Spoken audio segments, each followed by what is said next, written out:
Hello, grade 11s. Welcome back to the channel. In today's lesson, we're going to be looking at probability, and we are mainly focusing on the Venn diagrams. So without any further ado, let's just get right down to the lesson.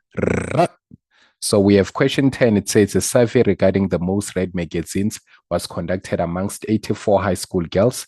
3 magazines, namely Glamour, Thram, and Teen Vogue, and then we've been given the letters to represent all that, were used for the survey. The results were as follows: 41 read Teen Vogue, and then 34 read Glamour, 40 read Drum, and then 18 read Teen Vogue and Drum, 8 read all 3 magazines, 75 read at least one of the magazines, and the ones that read Glamour and Drum are only 17. Right. Then the Venn diagram below demonstrates the above information. So all this information that we've been given here has been demonstrated on the Venn diagram.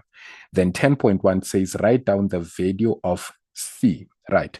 So what does the C here represent? We know that once we have a number that is outside of these 3 events, it means that it is the number of people that do not participate in the given events. Right.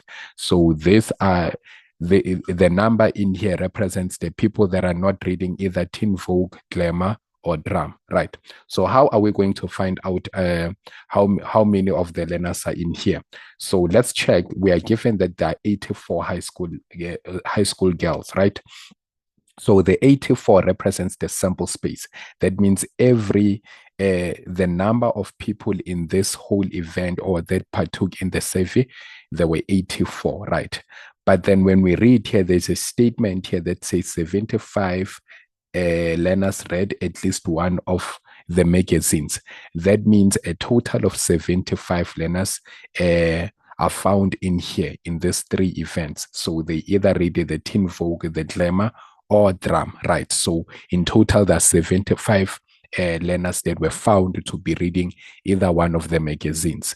That means the remaining number here is the number of people that do not read either one of the magazines. So what are we going to say there? To answer that question, we're going to say 10.1. That's 84 minus 75, right? So what is that? That is going to give us a total of 9 learners.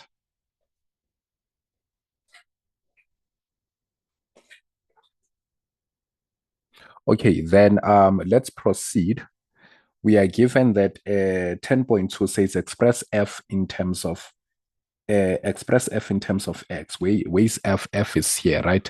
So f here represents the number of learners that are only reading Teen Vogue, right? So the number of learners that only read Teen Vogue.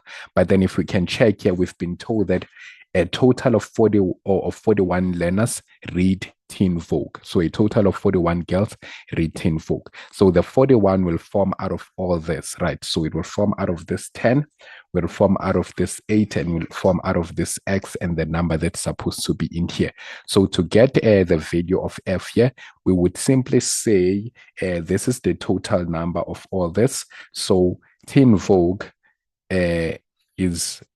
we have a total of 41, but then to only find the ones that are reading Teen Vogue, so for T only, we are supposed to say 41 minus the 10 here, minus the 8, and then minus the x, right? So if we do that, that will give us 41 minus 10 minus 8, and then we're going to have 23, right? So that's 23 minus x, and then we know that this is f. So writing that one for 10.2, I'm just supposed to say f is equals to 23 minus x, right? So I hope you understand how we got that one. Then we are told now that if e is equals to 17 minus x, determine the numerical value of x. So we are told that e here is 17 minus x. But remember, for f, we just found that there is 23 minus x. So to calculate that one, we can make use of everything that's in here. Remember, we just found that c is equals to 9, right? So we just found out that c is equals to 9. So this is how we will calculate that one. To find x, can just use the fact that there are 84 girls that are involved in this survey. And then what are we going to say now? We'll take this value. So let me just solve it here. So we'll take this value 23 minus x and then add it to the x here.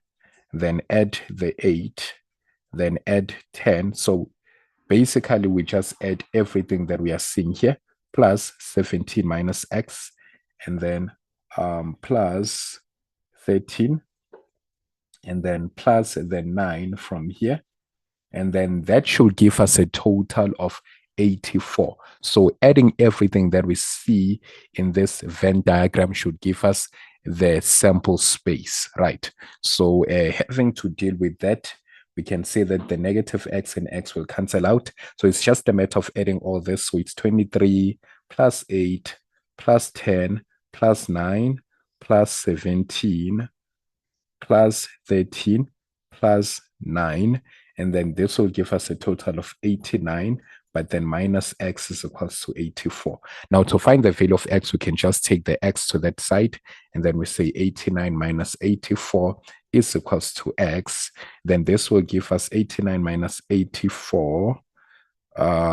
This will give us a total of x is equals to 5, right? So x is equals to 5. So that's how we get to that one, right? So in that way, we have calculated the value for x. Now let's move to another one. So x is equals to 5. Then let's move to another one. Here we are given that two events A and B are such that P not A is equals to 0.45, and then P of B is 0.3, and then we are given that P, A, or B is equals to 0.685, and then they say, are events A and B independent? Justify your answer. So for 5 marks, we must justify whether A and B are independent events, right? So using this, let's go back and revise what is all this, right? So you will remember that we said that for independent events, we need to have P, A, and B being equal to the probability of A multiplied by the probability of B. So if the sum of probability of A multiplied by the probability of B gives us the intersection, which is P, A, and B, we say the events are what? Are independent events, right? So like this, we have independent events. But then remember, once again, we know that for complementary events, this is what we have. If we have P of A plus P of not A, then this should give us 1. Or P of B plus P of not B, this should give us 1, right? So these are complementary events. The example is that the example for this complementary event, it's an example like this. If we say there's 90% chance that it will rain, then that means there's 10% chance that it will not rain. So we say these are complementary events. So 90% chance that it will not rain, that it will rain means there's 10% chance that it will not rain. So if you add these percentages, they give you a total of 100%, which 100 over 100 is an equivalent of 1 as a probability, right? Okay, so now let's continue. Remember, what we are supposed to prove here is that we have what? Independent events. Are these independent events or not independent events? So if we check, we can say that, another thing that we know is that probability of A or B is equals to probability of A plus probability of B minus probability of A and B, if we have that these are not mutually exclusive events. So if these are not mutually exclusive events, we have a formula like that, right? So now we can use this. Remember, what are we given? Let's go back and check the information that we are given. We are given P of not A, right? which is 0.045. And then we are given probability of B. And we are also given the probability of A or B, right? So this is what we want to have. Number one, we want the probability of A, right? So that we can prove using this PA and B, and then equals to PA times probability of B. So from this, you can see that what we are required to calculate here is probability of A first, and also we must find out what is probability of A and B. So we cannot prove whether these are independent events or not independent events if we do not have that, right? So let's start to calculate the probability of A. We can say probability of A and probability of not A is equals to 1. So remember, the probability of not A has been given. So it's probability of A plus 0.45 is equals to 1. So to get the probability of A, we can simply say 1 minus 0.45, which will give us probability of A is equals to 0.55, right? Okay, so now that we have the probability of A, we can use that to calculate PA and B, right? By saying we already have PA, and then which is 0.55. We have PB. We've been given that it is 0.3, right? So now let's calculate PA and B using this formula here, right? Using this formula that we see from here, then this is PA and B is equal to 0.55 times 0.3, right? Now, if we multiply this, let's say 0.55 times 0.3, this gives us PA and B is equal to 0.165, right? But then check, we've been given that PA or B is equal to 0.685. Now let's use this formula here to calculate the value of PA and B. And if these values are equal, then we can clearly state that these are independent events. So we have PA or B is equals to PA plus PB minus PA and B, right? So PA or B, that's 0.685, and then the PA is 0.55, then plus 0.3, but we are looking for PA and B. Now, if we add these ones together, we have 0.55 plus 0.3. This gives us 0.685, and then here it's equals to 0.85 minus PA and B. Then let's take this one, transpose it to this side. So this is PA and B, and then equal to 0.85 minus 0.685, right? So 0.685. This gives us a total of PA and B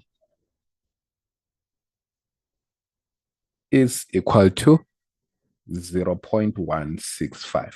Now that the PA and B from this formula here is the same as the PA and B from this formula, independent events, we can then say events A and B are independent events. Therefore, yes, they are independent events.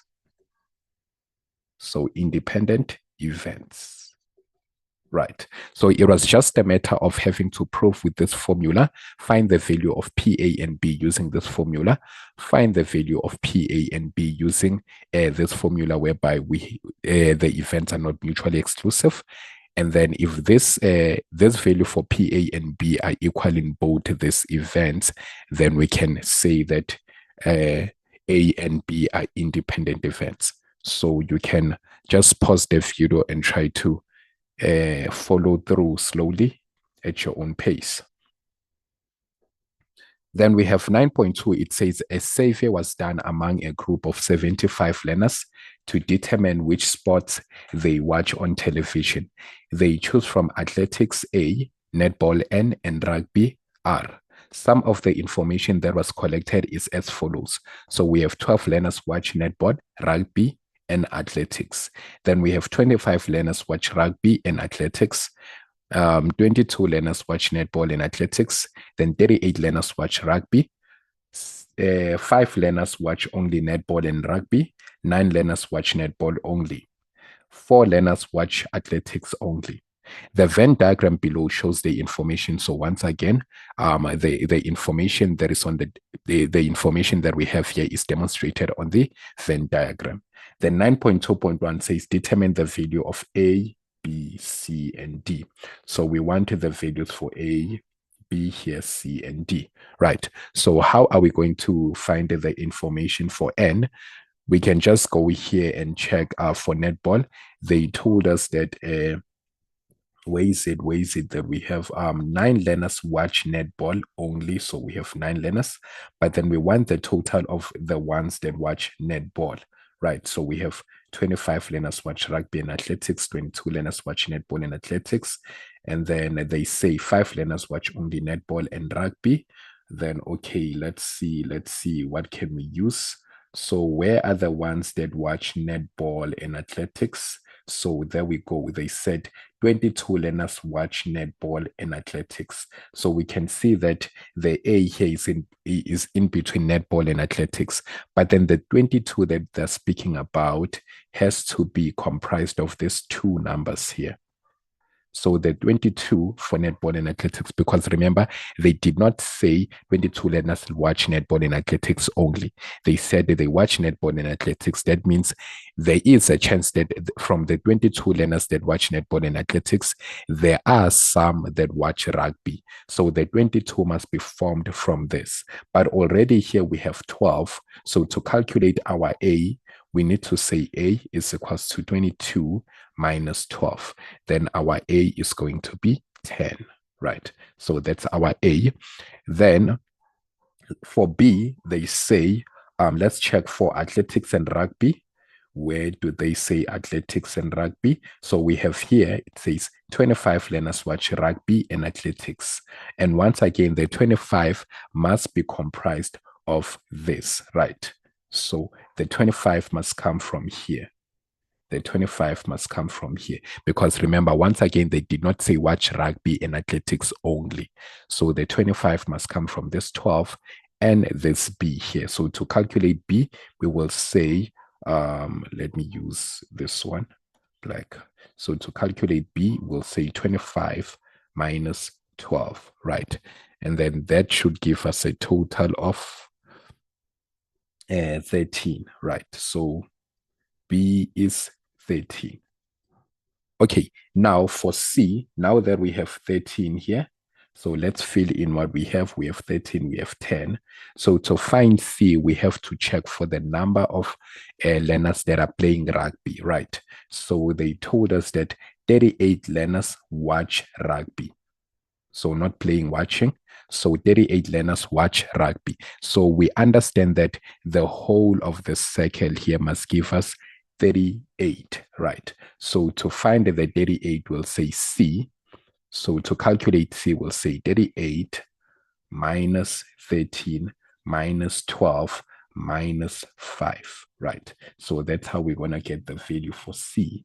So if we say 38 minus 13 minus 12 minus 5, that will give us 8, right? So here we have 8. And then now, how are we going to find D, Right. So the D, we do understand that these are the learners or the number of learners that were not involved in one of these events, right? So that means that this number of learners do not watch soccer, rugby, or netball, right? So not soccer, athletics, so they do not watch athletics, rugby, or netball. Pardon me for that. Then a total of how many learners were in this survey, it's 75. So we do understand that to get D, if we add all these numbers in here, they should give us 75. But then we can see that every number here or every missing value has been filled in.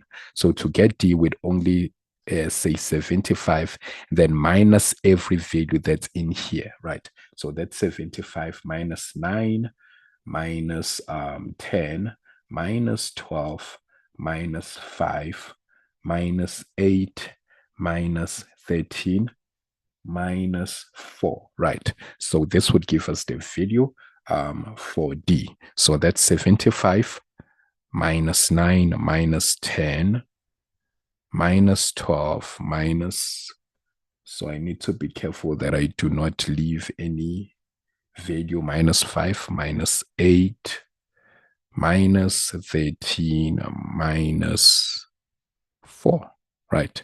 So a total of 14 learners do not watch neither of the sports or neither of the sports, yes, the sports that were given here in the survey, so netball, rugby, and athletics. So, okay, that's 14. Let's check.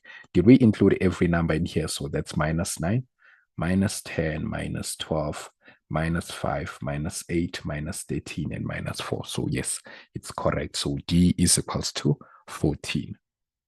Then, okay, let's check now. So we can just write it here. So we can just write it here. A gave us 10, and then B was 13, and C was 8, and then D was 14, right? So we have it like that.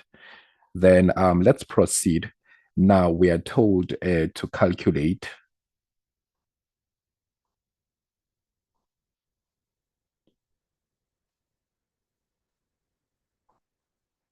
So now they say calculate the probability.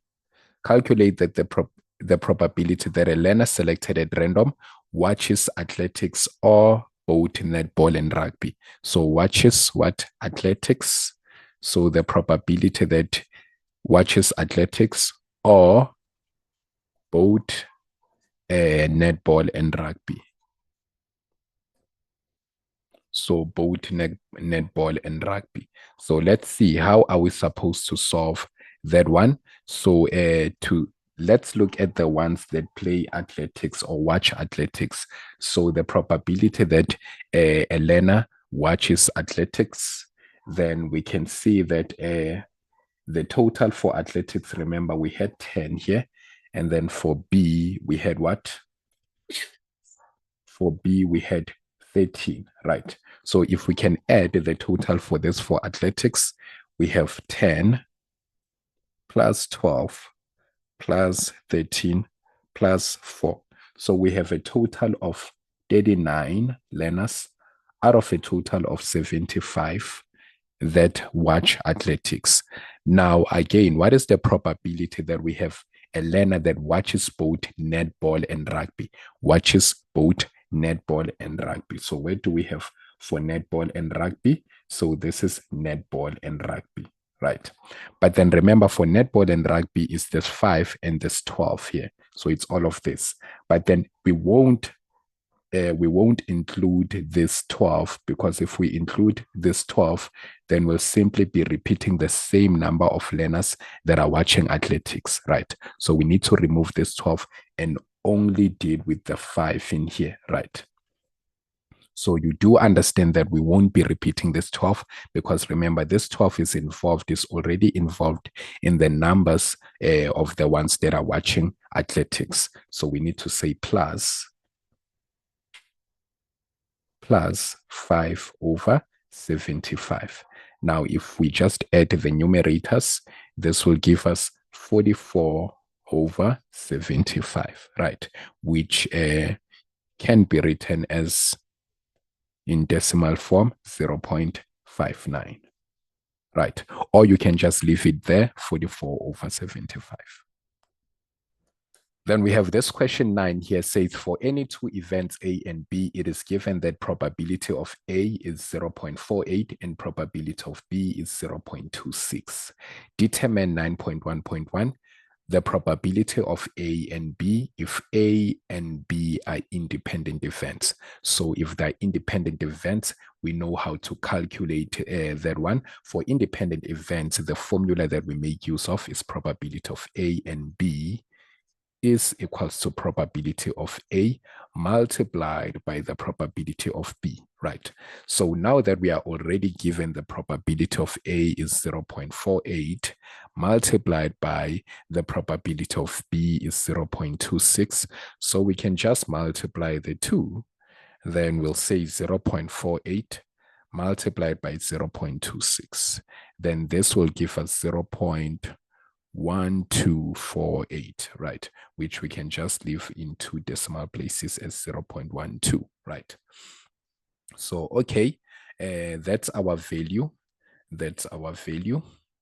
Then 9.1.2 says, let's read the question.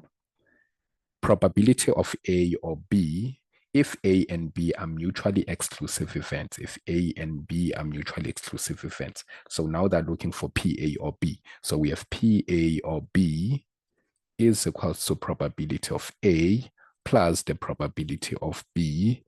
Then remember they said that they're mutual events, right? Mutually exclusive events. So we know that for mutually exclusive events,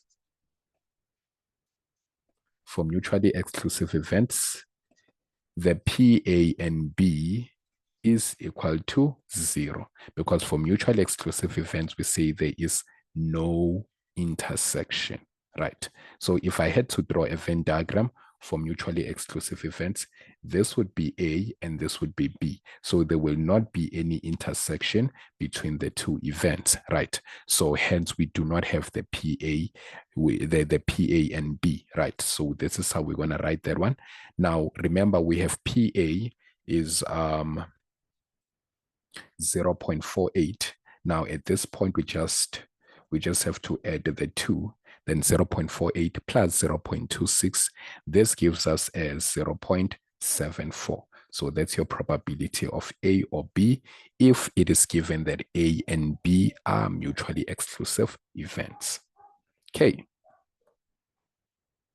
Now 9.2 says a survey was conducted amongst 130 grade 11 learners to establish which snack they prefer to eat while they watch television.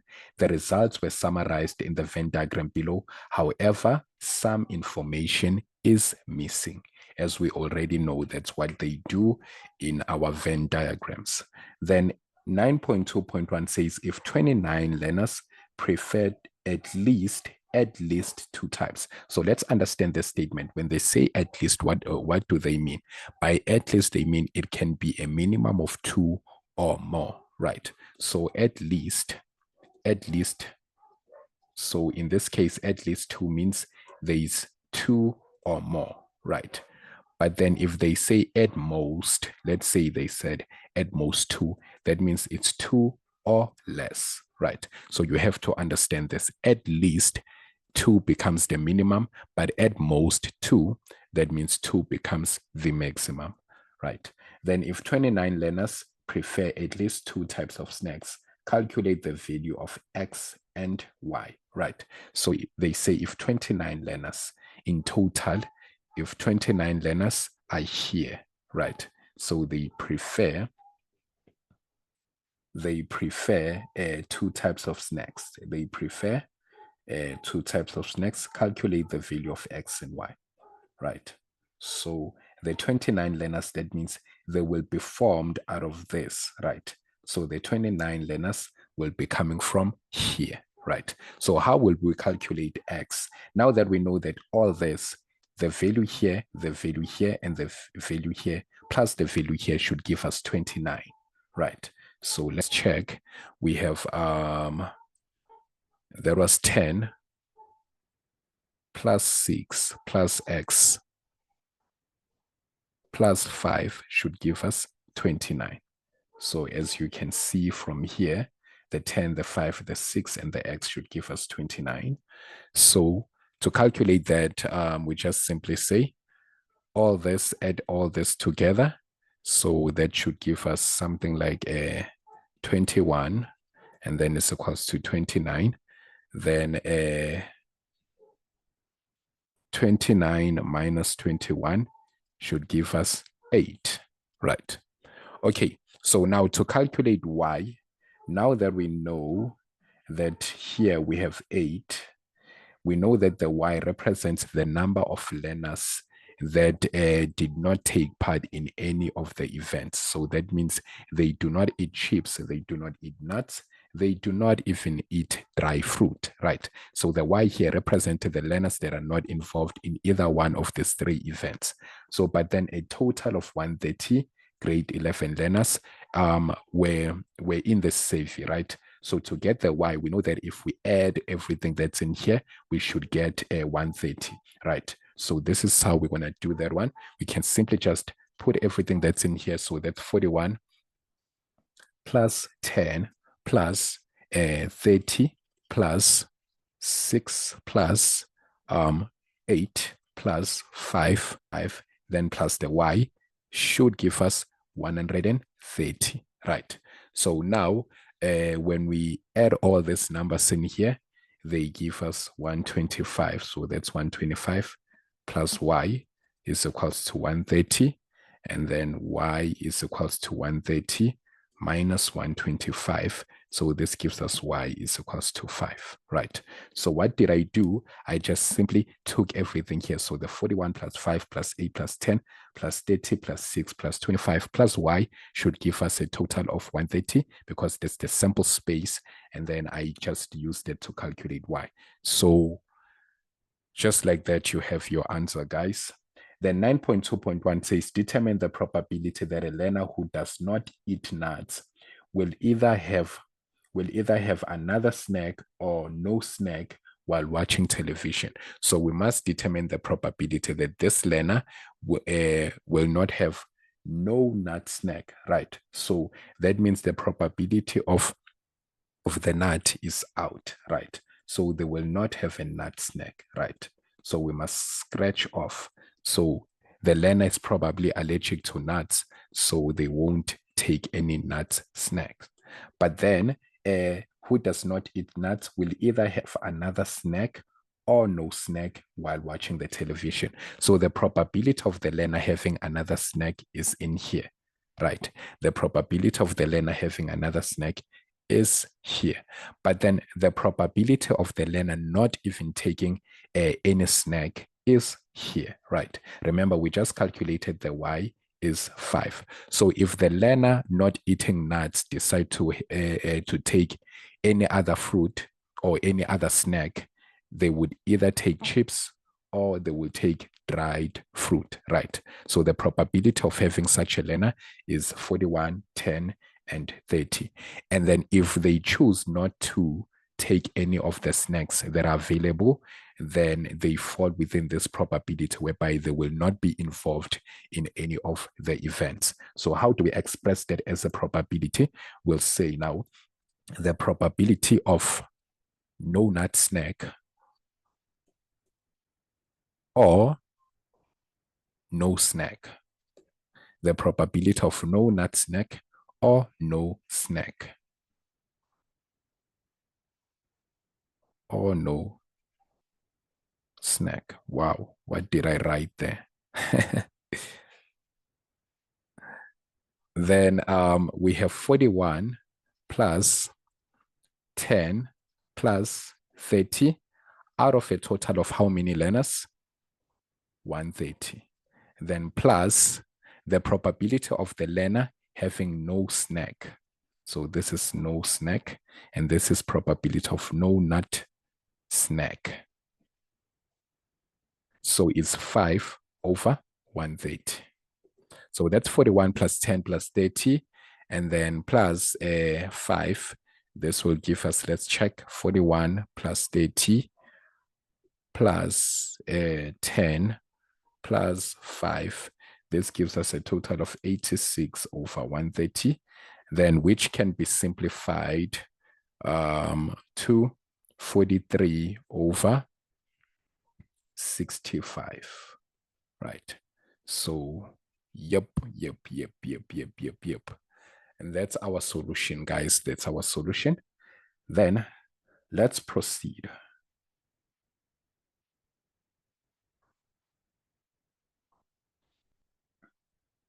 Nine point three says a group of 200 learners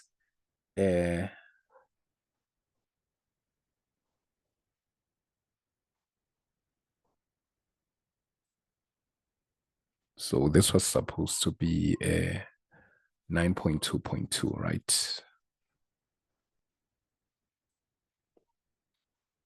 Okay, a group of 200 tourists visited the same restaurant on 2 consecutive evenings. On both evenings, the tourists could either choose beef or chicken for their main meal.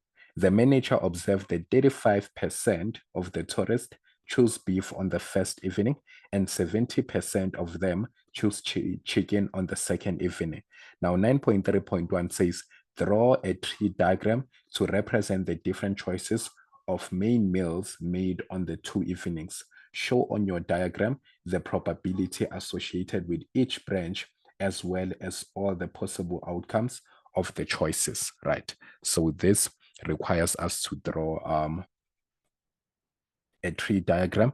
So let me just erase here. So for the tree diagram, this tree diagram has 2 events, right? So this is the first evening. So this is the first evening. And then again, we have another probability. So the probabilities between beef and chicken.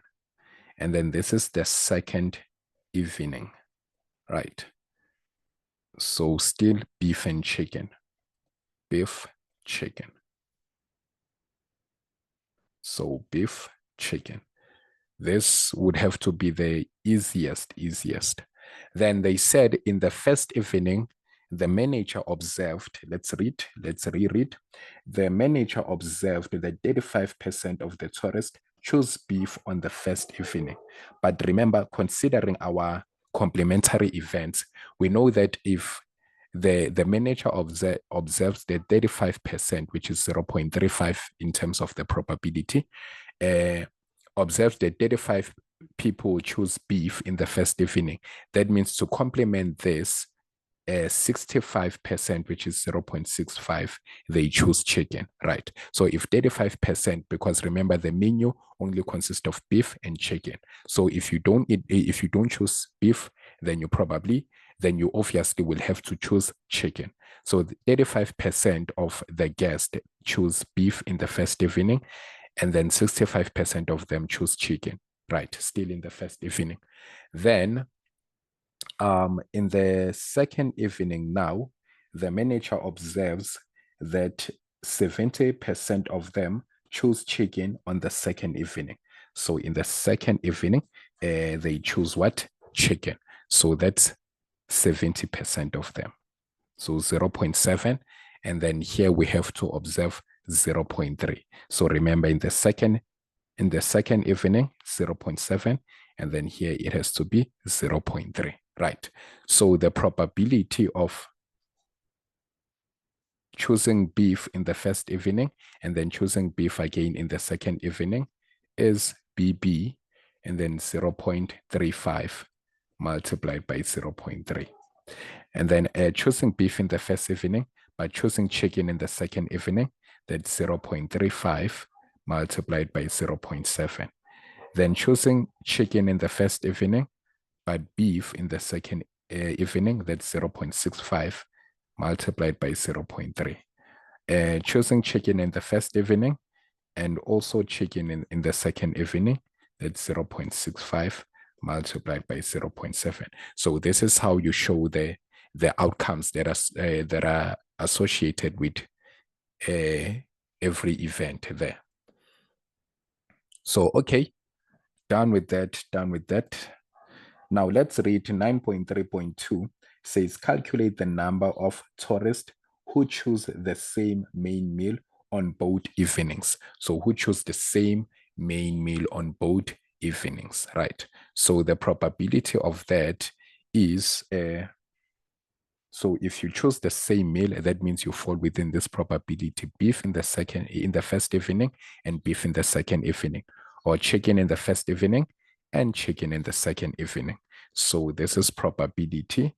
This would have to be the probability of BB plus the probability of CC, right? So that's for 9.3.2. Then this is 9.3.1.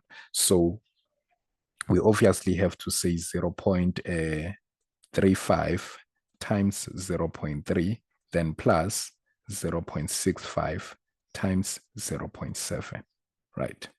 And then this will give us 0.56, which writing it as a percentage, that's 56%.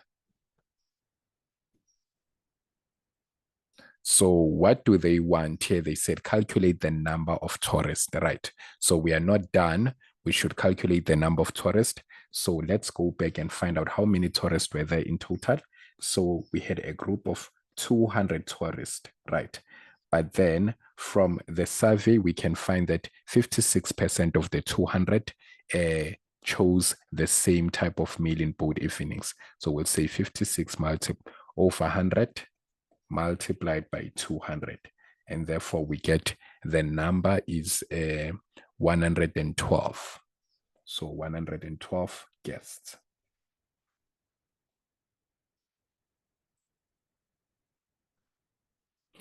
Then 9.3.3 says, show that, let's read, show that more tourists opted not to change their choice of main meal during their 2 visits to the restaurant. So to find that one, quite simple.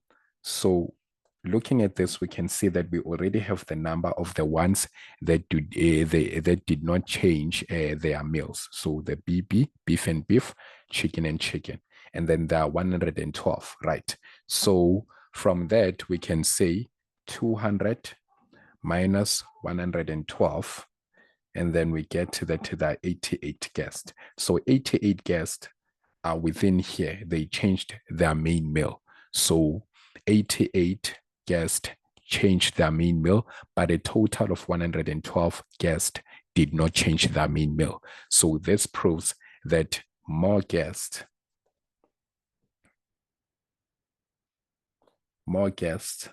or tourists opted not to change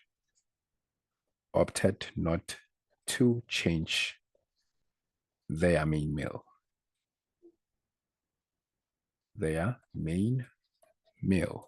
Right. So, yep.